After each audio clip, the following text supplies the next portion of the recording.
Olá, vamos então começar a nossa aula 5 de História da Ásia na época moderna. Mais uma vez a gente vai fazer uma discussão conceitual, porque acho necessário a gente pensar algumas coisas muito inspiradas pelas aulas anteriores, né? De pensar a questão do orientalismo, a questão desse debate mais atual sobre o Extremo Oriente. E para isso eu vou convocar basicamente o Brodel para nos ajudar, né?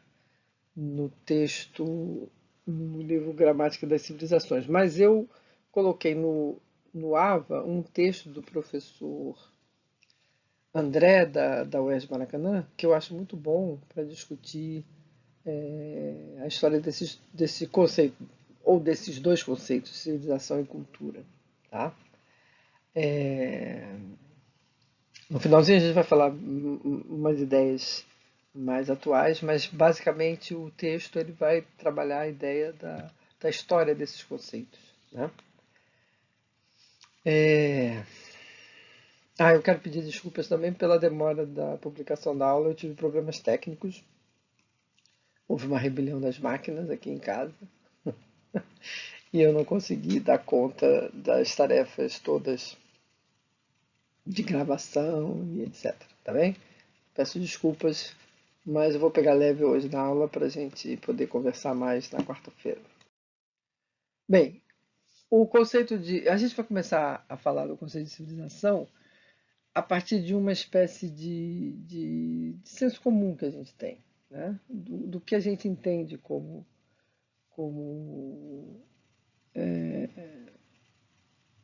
civilização.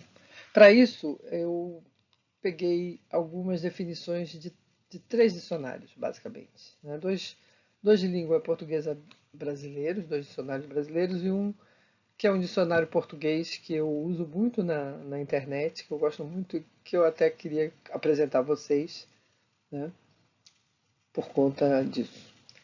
É, o, Vamos começar com o conceito a definição de conceito de civilização. Depois a gente vai dar uma olhada no conceito de cultura, né? Então, o Michaelis, o Dicionário de Língua Portuguesa, na edição de 2010, ele vai dizer que ele vai dar alguns significados para a palavra civilização. Ele vai dizer quatro, né? O estado de adiantamento e cultura social. O segundo é o ato de civilizar. O terceiro é a acumulação e aumento de habilidades manuais e de conhecimentos intelectuais e a aplicação deles. E o quarto, que ele diz que é tipicamente da arqueologia e da antropologia, que ele associa automaticamente à cultura. Manda a gente procurar o verbete de cultura para entender o que é esse conceito. Tá? Já o dicionário da língua portuguesa, o Aurélio, o grande Aurélio, que todo mundo conhece, na versão de 2009, dá três níveis de definição. É o conjunto dos aspectos da vida material e cultural de um grupo espacial em qualquer estágio de seu desenvolvimento. 2. Essas características no mais alto grau de sua evolução, especialmente o progresso alcançado no mundo contemporâneo. A ideia de progresso aí é importante a gente ressaltar. E 3. A cultura própria de um povo, de uma coletividade, numa determinada época. Né? E ele faz uma ressalva aqui para o plural, né? Civilizações, que também é muito utilizado. O outro verbete não faz isso. E o terceiro verbete, que é esse que eu quero apresentar a vocês, né? Do dicionário Priberam da língua portuguesa, é um dicionário que é online, é em linha, como falam os portugueses, né? E eu gosto muito dele. Ele é muito objetivo e palavras muito difíceis ele dá conta, né? E ele só dá dois significados para a civilização. Ele diz que é o resultado dos progressos da humanidade em sua evolução social e intelectual. Isso é importantíssimo, mais uma vez. O Aurélio também falava disso. Né? Vocês notem que o Michaelis ele usa a palavra acumulação e aumento, quebrando um pouco essa ideia de evolução ou de progresso. Né? ou ato de civilizar. Essas três definições são bastante interessantes e a gente vai recuperar algumas das suas, das suas ideias em algumas reflexões nos próximos slides.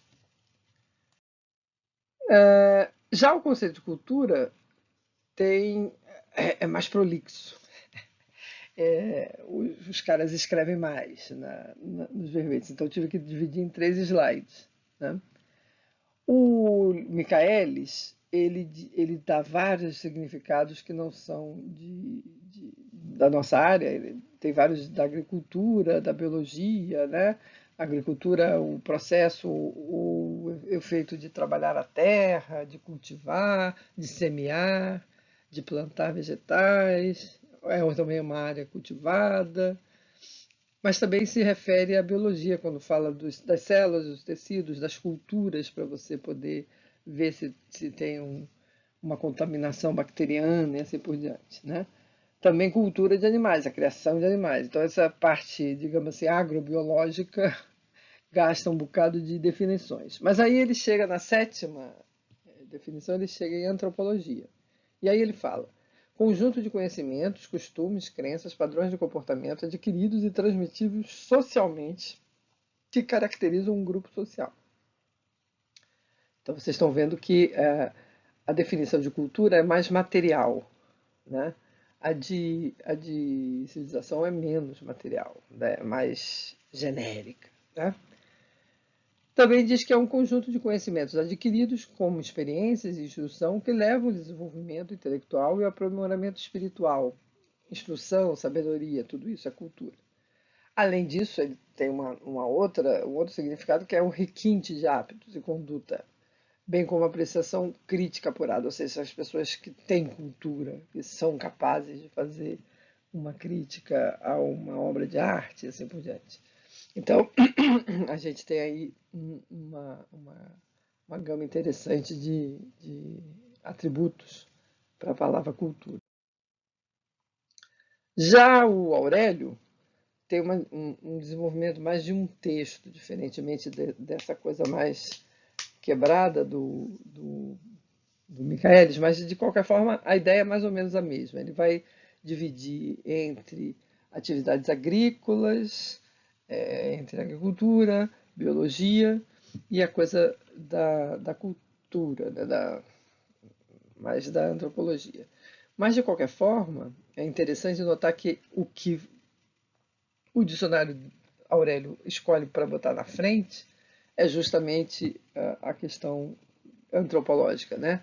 Normas de comportamento, saberes, hábitos ou crenças que diferenciam um grupo do outro.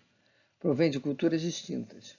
Conjunto dos conhecimentos adquiridos, instrução, sujeito sem cultura, para mostrar a oposição. Né? Quem não tem cultura é uma pessoa sem instrução. Conjunto de hábitos sociais e religiosos, das manifestações intelectuais e artísticas que caracterizam uma sociedade diferenciando-a de outras, ou seja, cada cultura é específica. Então você tem a cultura inca, a cultura helenística e assim por diante, como exemplos ele dá. Ação, efeito ou modo usado para tratar a terra e as plantas. Aí ele entra na agricultura. Terreno cultivado, categoria de vegetais, flores, forrageiras para alimentar os animais, criação de certos animais. E aí ele volta, curiosamente, à expressão ou estágio evolutivo de tradições e valores de uma região num período determinado. Por exemplo, cultura católica. Né? Então ele está diferenciando daquele outro que ele usou como uma sociedade diferenciada. Aqui é uma condição da sociedade diferenciada. Né?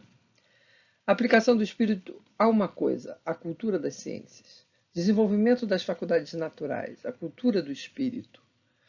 Apuro, expressão de elegância. Aí ele está indo mais para aquele último significado que a gente viu ali no Michaelis. Né? A cultura do estilo. Desenvolvimento de certas espécies microbianas, aí voltou para a biologia. Caldo de cultura, aí volta a pensar a questão da antropologia. O caldo de cultura é essa mistura de elementos que formam uma sociedade. O Brasil, por exemplo, é muito considerado como um caldo de cultura, ou seja, um lugar onde se reuniram várias formas culturais, africana, europeia e indígena, né? Aí faz isso o cadim cultural ou o caldo de cultura, né? Arte de utilizar certas produções naturais, cultura da não, voltamos à agricultura. E aí ele faz uma coisa que os outros não fazem, que eu acho interessante, que é a etimologia, ou seja, qual a origem da palavra. Ele diz que a palavra cultura deriva do latim culture, que significa cultura moral e do espírito, né? Então ele faz um resgate da origem da palavra, mas é importante a gente notar que essa palavra, do jeito que a gente está usando, ela não é bem tão antiga assim, né? Ela vai ser uma apropriação posterior, tá? Vamos ver a última definição do Pribera. Aqui é enorme, né? Tem vários itens, né? E aí os primeiros são justamente aqueles, mais ou menos a lógica do Michaelis. Primeiro todos de biologia, né, de agricultura, depois os de biologia, e aí a gente entra na parte mais das ciências humanas, digamos assim, né? Conjunto dos conhecimentos adquiridos de uma pessoa ou grupo. Ela é uma pessoa com muita cultura, isso quer dizer, tem muita instrução, saber, sabedoria, é diferente, é distinto daquele que tem total desconhecimento, ignorância, que não é culto, é inculto, né? Totalidade dos costumes, das tradições, das crenças, dos padrões morais, das manifestações artísticas e intelectuais e de outras características que distinguem uma sociedade ou grupo social. Exemplo, cultura portuguesa, cultura africana e assim por diante. Conjunto das características morais, intelectuais, artísticas e dos costumes ou tradições de um determinado povo, ação, lugar ou de um período específico. Então aí é outra coisa, mais em relação ao tempo, né? Então a cultura helenística do período do Alexandre o Grande, logo depois da, da herança do Alexandre o Grande, cultura celta, cultura medieval e assim por diante. E, por último, o conjunto de atividades e instituições relacionadas com a produção, criação e divulgação das artes e das ciências humanas. É preciso investir na cultura, que é um outro conceito que não tinha aparecido nos outros dois dicionários, né? O mais interessante é que se a gente for, eu me dei ao trabalho de procurar a palavra civilização, né? Nos dicionários do século XVIII, que é o dicionário do Lutô, depois na aula eu escrevo o nome para vocês verem como é, e não há, de fato não há. Por que isso? Por que, que no século XVIII não aparece no dicionário a palavra civilização? Aí a gente vai ver um pouquinho da história dessa palavra. Para isso, a gente vai resgatar o Brodel. O Brodel, ele escreve esse livro aqui, eu vou mostrar para vocês, que é o Gramática das Civilizações. Tá? Como eu tive a rebelião das máquinas, eu não consegui digitalizar o texto para vocês. Mas depois, até semana que vem, eu acho que eu consigo. Mas eu coloquei o texto do André, que está muito bom, de qualquer maneira. Tá? E é até interessante o texto do André, porque eu fiquei colado na descrição do Brodel. E o André mostra o que o Febvre diz, que não é a mesma coisa que o Brodel, né? Portanto, dá para fazer uns debates interessantes. Então, para o Brodel, a palavra civilização ela surge no século XVIII. Né? Ela é um neologismo, ou seja, ela foi criada naquela época. E ele diz que é por volta de 1732, o Febvre diz outra data, mais posterior, né? E ele diz que quem primeiro teria esboçado esse texto, essa palavra, desculpe, num texto que não foi publicado, foi o Turgot, né? Que fez uma passagem para a ideia de que é, a civilização é o estado civilizado, ou seja, uma etapa mais sofisticada dos seres humanos, né? A primeira publicação, segundo Brodel, é de Mirabeau, de 1756. Se não me engano, o Febvre diz que é um livro posterior, então eu acho que ele não, na pesquisa dele, ele não levantou todas as publicações para definir com tanta certeza, né? De qualquer maneira, o que importa a gente saber, né, não é se foi em 32, 52, 56, 65, mas é o século XVIII. Né? É no século XVIII que essa palavra surge, essa palavra ela vai se associar à ideia de ser uma coisa positiva, né? Vai associar-se à ideia de ser uma espécie de progresso em relação ao que era o que havia antes, que era a barbárie. Né? Então, ser civilizado, ter civilização, é não ser bárbaro. E isso é uma oposição fundamental do conceito de civilização. Tá? Da França, esse conceito vai se espalhar para toda a Europa e depois para todo o mundo ocidental e para toda parte. Né? Mas vamos nos concentrar na Europa, que é o nosso foco aqui. Houve alguma resistência na Itália por uma questão de dificuldade de tradução, né? Porque os italianos usavam um termo que tinha a ver com civil, mais forte do que com civilização, mas de qualquer forma o termo se desenvolveu na Alemanha também, e muitas vezes, na Alemanha inclusive, essa palavra civilização vinha como sinônimo de cultura. Tá? Ou seja,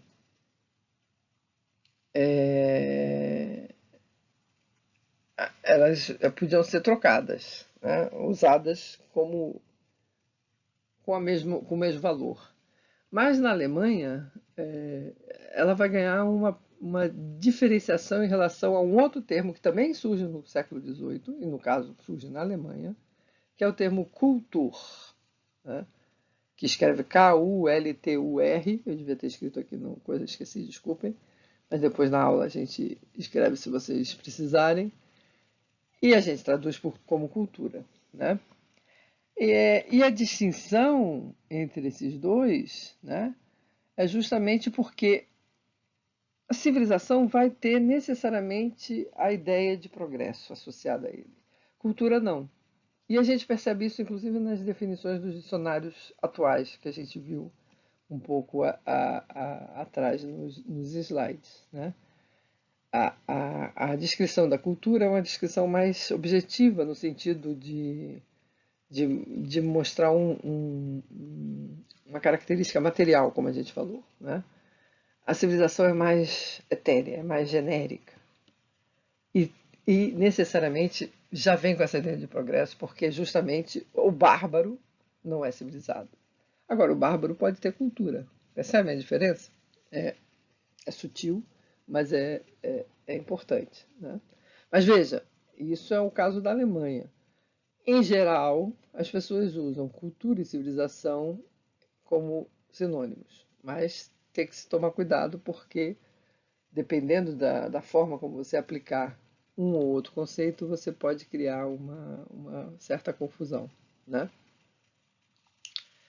Em 1819, segundo Brodel, a palavra vai ganhar o plural, ou seja, ela vai ser designada agora muito mais vezes como civilizações, ou seja, a civilização não existe única. Na verdade, ela pode ser vista em toda parte. Né?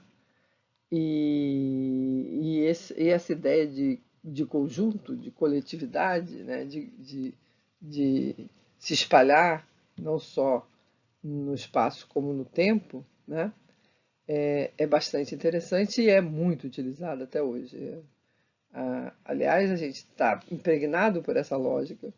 Quem costuma ir a museus, né, tem isso entranhado na cabeça, né, porque toda a estrutura do museu é mostrar a civilização egípcia. Infelizmente agora a gente perdeu o Museu Nacional com incêndio, né? Mas era um show quando eu dava aula para a quinta, sexta série, levava os alunos lá para a sala de civilização egípcia para mostrar as múmias, né? Era um sucesso estrondoso, as crianças adoravam, né? E os museus, de uma maneira geral, em quase toda parte, eles têm essa marca, né? Essa estruturação a partir desse conceito de civilizações, ou seja, no plural. Ou seja, o século XIX vai dar essa generalizada ao termo, segundo Brodel. Vejam bem, isso tudo eu estou falando em relação ao Brodel. E o Brodel faz algumas reflexões sobre o conceito de civilização, né? Nesse livro Gramática de Civilizações, ele tá fazendo uma aposta, né? É um manual. Esse livro é muito curioso porque ele é um manual de ensino médio, que foi feito lá na década de 60, mas que hoje em dia não serve mais para o ensino médio, né? E nele ele está mostrando que há uma alternância de supremacia entre a civilização, as civilizações orientais e as civilizações ocidentais, né? Então ele percebe um movimento de pêndulo de hegemonia sobre uma região e a outra, né? É, Depois a gente vai ver uma outra coisa, mas vamos esperar um pouquinho. Bem, então, o que ele faz? Ele pega um conceito de civilizações, já no plural, já assumindo a sua generalidade, e começa a pensar alguns eixos fundamentais. Então ele diz assim: civilizações são espaços, ou seja, você não pode pensar a civilização fora de um lugar, de um espaço geográfico, de uma região, de um tipo de clima, dos rios, dos mares, ou seja, de todos os elementos típicos de uma reflexão geográfica, né? Então é possível, você quando fala da civilização indiana, é impossível você falar da civilização indiana sem explicar as características da Península Indostânica, né? A importância do rio Indo e do rio Ganges, por exemplo, né? A questão das monções, aquelas chuvas concentradas num determinado período do ano. Ou seja, nada disso pode ser desprezado quando se pensa civilizações, né, de uma maneira geral. Ele diz também que civilizações são sociedades. Ou seja, é fundamental quando você vai estudar uma civilização você perceber que tipo de estruturação social ela tem, né? Então, quando a gente vai estudar a civilização Inca, a gente tem que ver o que é o Inca, o filho do sol, sobre as outras comunidades quechuas que existem na região do Peru, né? Ou o que é o que são os reis astecas, né, na sociedade, na civilização asteca, e qual o tipo de exploração que se faz da mão de obra nessas civilizações, que tipo de técnica que eles desenvolvem, né, para explorar as terras e técnicas, inclusive com a participação dos homens, né? Então tudo isso tem que ser levado em conta quando se estuda as civilizações. Também a economia. A gente aqui, quando falou das técnicas, já estava entrando um pouco desse raciocínio das economias das civilizações. Ou seja, você tem civilizações cuja a base é a agricultura, é o trabalho compulsório, né? São as técnicas de domínio dos regimes dos rios, Egito, Mesopotâmia e assim por diante. Então, pensar também essa questão do espaço associado à sociedade, mas também às economias. Ele fala também de mentalidades coletivas. A gente tem que lembrar que esse livro foi escrito na década de 60, né? Hoje em dia a gente não usaria mais esse termo, mentalidades coletivas, que caiu meio em desuso, foi muito criticado, né? Mas o que ele está querendo dizer é que as civilizações são essas formas de compreensão do mundo, na qual uma das mais importantes vai ser a questão religiosa. A religião, ou pelo menos a dimensão que extrapola a realidade terrena, digamos assim, né? Porque quando a gente for estudar a Índia, por exemplo, e mesmo a China e o Japão, na hora de falar que o hinduísmo é uma religião ou que o budismo é uma religião, a gente vai ter que fazer algumas ressalvas, né? Porque além de religião, eles também são outras coisas. Tem gente que, inclusive, discorda de chamar de religião. Tem gente que fala sistema de crenças. Mas, de qualquer forma, a gente vai partir desse orientalismo básico de chamar de religiões. Então, essas tais mentalidades coletivas estaria essencialmente voltada para a religião. E no nosso caso, de história moderna, a gente vai dar muita atenção a essas questões, né? E uma última coisa que ele fala é que as civilizações são continuidades. A gente tem que lembrar que o Brodel é aquele cara que pensou a história em três ritmos de tempo, né? A longa duração, aquela duração mais lenta no tempo, que demora um século, talvez um pouco mais. As mudanças são muito, muito devagar, né? É essa estrutura pesada que ele chama de longa duração. E tem a curta duração, né? Que é um período menor, 50 anos que seja, e ainda tem a história evenementielle, ou seja, aquela história do momento presente, dos acontecimentos cotidianos, né? Então ele é um homem que pensa a história nesses três ritmos, né? E ele percebe nas civilizações justamente a estrutura mais pesada, essa longa duração. Por isso que ele está dizendo que as civilizações são continuidades. A gente, quando fala da cultura, ou melhor dizendo, desculpa, da civilização indiana, a gente está falando, na verdade, de uma sociedade que existe hoje, né? Mas quando a gente fala isso, a gente está se referindo a toda uma sorte de tempo que promoveu essa estrutura que a gente está chamando de civilização indiana, né? Então é isso que ele está chamando de continuidade. É essa percepção de que a gente pode pensar a Índia hoje como resultado de todo esse processo civilizacional típico da Península Indostânica, né? Então, esses eixos todos que ele está associando ao conceito de civilização são vão ser muito importantes para nós, né? Porque a gente vai usar isso mais ou menos como um guia das nossas aulas. Então, quando a gente for falar da Índia, a gente vai apresentar a questão do espaço indiano, a gente vai falar da sociedade indiana, a gente vai falar da economia indiana, a gente vai falar das mentalidades, ou seja, especialmente da religião, não, do sistema de crenças, se a gente não quiser usar a palavra ocidental, né? E a gente vai pensar numa certa continuidade, é verdade também, né? A gente vai pensar um período anterior à chegada dos europeus e como é que essas sociedades, essas civilizações vão reagir a esse contato, né?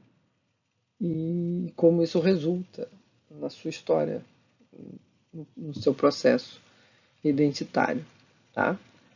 Então, basicamente, essa é a ideia do nosso curso. A gente vai apresentar a Índia, a China e o Japão dentro desses eixos, como civilização, a civilização indiana, a civilização chinesa, a civilização japonesa, e dentro de cada uma a gente vai decompor cada uma desses essas linhas sugeridas pelo Brodel, né? E aí depois a gente vai falar um pouco do momento dos primeiros contatos entre os europeus e essas civilizações e falar como que isso se desenvolve no período moderno na ótica dos ocidentais, né? Porque na ótica dessas civilizações a datação é outra e a gente vai aprender isso também, tá? Mas é só para vocês terem uma ideia. E só para terminar, eu queria.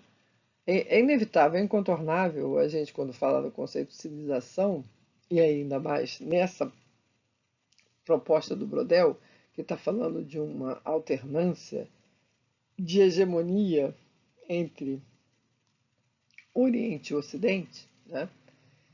É impossível não falar dessa questão que é mais atual, mas que vocês viram, eu tenho essa preocupação desde a aula que a gente falou de história global, de mostrar e mesmo na aula de orientalismo e assim por diante, de como esses conceitos são muito quentes, eles estão muito na nossa época, e que a gente está usando e aplicando lá para o século XVI, XVII, muitas vezes pedindo uma licença histórica, uma licença poética para essa utilização. Mas aqui a coisa é um pouco diferente. Vamos lá ver. Você já deve ter ouvido, porque essa é uma expressão que está muito em voga, né? Esse conceito de choque de civilizações. Quem elaborou esse conceito foi esse pesquisador chamado Huntington. Ele reage, ele cria essa explicação a partir de 1993, reagindo a duas coisas. Reagindo a um texto do Fukuyama, muito famoso, que dizia lá no início do final do final da década de 80, início da década de 90, dizia que finalmente com o fim da Guerra Fria tinha chegado o fim da história, né? Foi um texto muito criticado, muito debatido na época, quentíssimo. E o Huntington se opôs a essa ideia, né, dizendo que não, o fim da Guerra Fria não significava o fim da história, mas sim uma alteração do padrão de conflito, né? E essa alteração de conflito, segundo ele, justamente recairia no choque de civilizações. Ou seja, na verdade, agora não era mais a questão ideológica de ser socialista contra ser capitalista, e sim você teria os conflitos embasados, colocados, desenvolvidos a partir das identidades culturais e religiosas. Qual o problema dessa ideia? Né? E como que a gente pode comparar isso com o Brodel? Né? É claro que o Huntington ele é um cara ligado, assim como Fukuyama, aos interesses do Estado americanos, dos Estados Unidos, né? Então ele está pensando ele está muito ideologizado na sua proposição teórica, né? E ele está vendo um conflito que vai se desenrolar na perspectiva dele, em termos que não são mais ideológicos, mas sim religiosos, né? Isso é um problema. Apesar de vocês poderem me dar alguns exemplos de que ele... Ah, professora, olha que ele tinha razão. Olha só. Vê as Torres Gêmeas. Quem derrubou as Torres Gêmeas foi um cara ligado ao fundamentalismo islâmico. Veja agora a questão do Afeganistão, que os talibãs retornam ao poder, né, infligindo uma derrota significativa aos americanos, né, vexaminosa, inclusive. Né? É... Então, vai ver que o Huntington tem razão, mas não, né? Por quê? Porque, na verdade, se você for ver, os conflitos atuais, eles têm muito ainda de características regionais e de embates de interesses específicos territoriais, ou então de hegemonia sobre algum tipo de recurso natural, petróleo. Agora, a água parece que vai ser uma outra questão, né? Então, é, é, na verdade, essa ideia do choque de civilizações é uma, é uma fórmula que não estaria muito, não seria muito crítica, digamos assim, estaria muito instrumentalizada pelos interesses norte-americanos, imperialistas, de domínio mundial e assim por diante, né? Mas é inevitável a gente fazer a comparação com o que eu acabei de falar sobre o Brodel, né? O Brodel está falando na gramática das civilizações, ele está falando dessa alternância do Oriente e do Ocidente. E se a gente escapar da armadilha de pensar o Oriente apenas como um mundo muçulmano, a gente chega à China, né? E percebe nos recentes movimentos que a China tem feito em termos econômicos, inclusive com a criação da nova Rota da Seda, que a gente falou na aula passada, né? Dá para perceber que existe aí um caminho de hegemonia sendo feito do Oriente, representado pela China agora, sobre o Ocidente. E aí eu quero que vocês percebam a grande diferença entre essas duas abordagens, né? A do Huntington, quando ele centraliza a discussão na questão religiosa, ele está fugindo da questão que o Brodel está propondo, né? Porque, na verdade, o Brodel está apenas dizendo que, sem necessariamente particularizar na religião, está dizendo que isso é um movimento recorrente na história, né? E que se tenha uma hora o Oriente com uma supremacia, uma outra hora tem a supremacia ocidental. Então é uma questão de você perceber na dinâmica da longuíssima duração como é que essas coisas funcionam, né? O que eu quero dizer é que o Gramática das Civilizações, o olhar do Rodel, com certeza é mais generoso do que o olhar do Huntington, né? O olhar do Huntington é muito instrumentalizado mesmo. Não dá para escapar dessa crítica. Mas, de qualquer forma, eu quis trazer essa discussão aqui apenas para vocês botarem um pouco a cabeça para pensar, né? E na aula de quarta-feira a gente pode conversar um pouco mais sobre isso. Eu acho que é uma boa conversa para a gente ter, tá? Espero que vocês consigam ver a aula antes do nosso encontro de quarta. Peço desculpas pelo tardio da publicação, só estou conseguindo publicar na madrugada de segunda para terça, em pleno feriado, mas espero que depois, uma horinha aí do feriado, vocês possam assistir a aula. E fiz uma aula curta justamente por essa questão da gente estar meio atrasado, tá? E o resto a gente conversa na aula presencial, que eu acho que é presencial não, na aula síncrona. Vamos botar os nomes das coisas certas, né? Mas de qualquer forma, especialmente o que eu queria mais que vocês percebessem era justamente como que o curso vai se desenvolver quando a gente for apresentar cada uma dessas civilizações orientais que a gente vai estudar na época moderna, ou seja, a Índia, a China e o Japão. É claro que eu vou ter que ir tanto na Índia quanto na China quanto no Japão, ter que dar uma recuadinha no tempo. Vou ter que falar um pouco das dinastias, um pouco, vou ter que falar dos reinos, e aí vou ter que recuar um pouquinho. Mas eu vou tentar ser bem sintética para poder a gente discutir as questões mais da época moderna mesmo, né? Mas é meio impossível, eu não posso falar do que é o budismo na China ou no Japão sem explicar um pouco essa história do budismo, né? Sem explicar um pouco a história do hinduísmo também e assim por diante. Então, de qualquer forma, eu tenho que recuar um bocado no tempo para poder dar conta desse período específico. Mas eu vou ter, eu juro, prometo que eu vou tentar ser o mais sintética possível, tá? Então, até quarta-feira e obrigada pela atenção de vocês.